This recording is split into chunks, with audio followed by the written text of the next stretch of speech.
Greetings and salutations, dreamers in dreamland. Welcome to the latest edition of Listen to Me, volume 33. And let me tell you what, it's Wednesday and I've got something to go over right now that's been on my mind for a little over 2 weeks right now. Listen, Swift Jarrett Hurd, okay? At one time, he was one of my favorite fighters. He's still one of my favorite fighters. But he really was one of my favorite fighters to watch. Now, he's a great television fighter. And I don't mean that as an insult or a slight, but he's a great television fighter. What I mean by that is, boxing, as it said, is a lot like jazz. The more complicated it gets, the better it gets, the less people tend to enjoy it. And Swift Jarrett Hurd was a guy that anybody could tune in and enjoy. Swift Jarrett Hurd was a guy going right at his opponent, throwing his best arsenal at his opponent, and walking right through his opponent's best arsenal.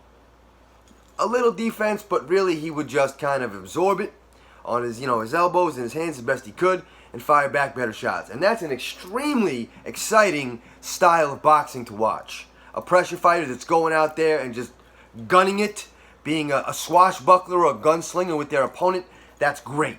That's great TV boxing.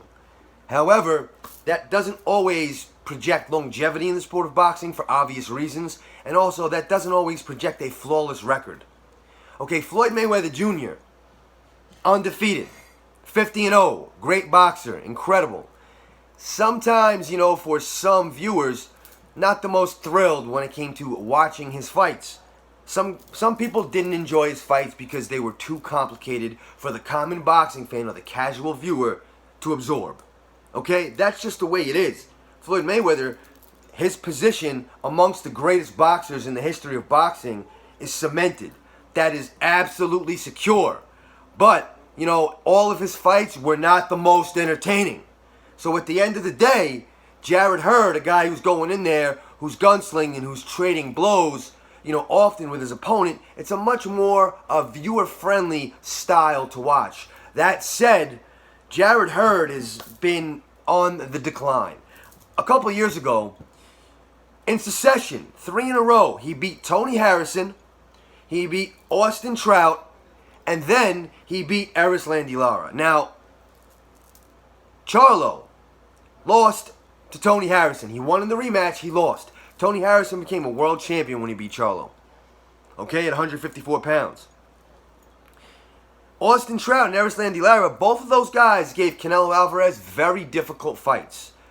He won the fight with Trout. Canelo was a little bit, he had a little bit easier of a time with Trout, but it was not a walk in the park by any stretch of the imagination. Canelo's fight with Trout was not. The knockdown, in my opinion, was the difference for Canelo. Canelo knocked Trout down. In my opinion, that was the difference. Now, Erislandy Lara, a lot of people that watch Lara and Canelo, a lot of people will tell you that Lara deserves to win. That's not necessarily the boxing shaman's opinion. That's not necessarily Bobby Dream's opinion. That's not necessarily my opinion. No. But a lot of people will tell you that that fight with Lara was as close to Canelo losing that ever happened. That was the closest he ever came to losing, was his fight with Lara. Alright? So Jarrett Hurd went out there with that guy and he beat that guy clearly and convincingly, and he became a unified champion in the process. And by doing so, he also attained the IBO title. So he had 2 major sanctioning titles, and he had the IBO title as well, and he actually graced a few people's top 10 pound-for-pound lists. Jarrett Hurd was number 9 or 10 on a couple of lists, on a couple of pound-for-pound lists, being that he walked through 3 guys that were world-class in a row, and, he was a unified champion, and he was undefeated. Since then, he's lost, obviously, to J-Rock Julian Williams. He rebounded from that fight and beat a pedestrian-level opponent.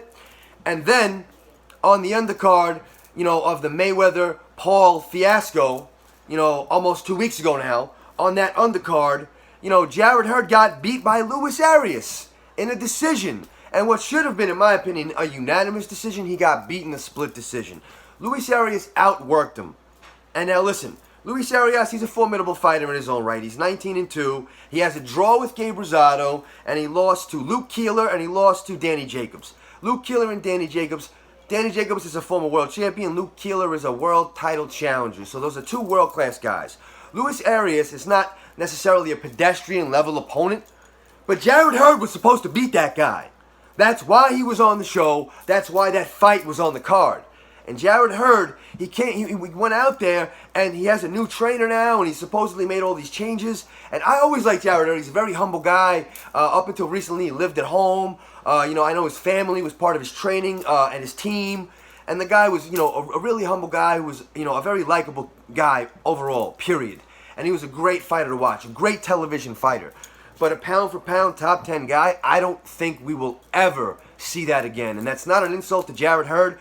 But given what I saw in his last fight, and look, I know it's just, one or maybe two fights with his new trainer and the changes he's trying to make and what he's doing. But Luis Arias was the guy he was supposed to beat. And I didn't see anything at all, when it comes to Jarrett Hurd that makes me think that he would beat Charlo at 154 or the other Charlo at 160. And a couple of years ago, the talk of the town was to have the two Charlos fight at 154 for 3 of the 4 belts. That was the talk of the town a few years ago. Well, from what I've seen recently, and I know styles make fights and you can't really triangulate, but I don't see anything from Jarrett Hurd recently that makes me believe he would beat either Charlo. I'm sorry. I want him to change my mind. Please change my mind, but I haven't seen anything that makes me believe that Swift Jarrett Hurd is a top 10 pound-for-pound fighter, or truly, I can't see anything in the Arias fight that makes me believe he'll be a champion again. Please change my mind, Jarrett Hurd. Please do it. Until we meet again, my friends, I'm the dream and you're not. And remember, I am your favorite boxing shaman. When it comes to you, well, hey, I love you anyway. Peace.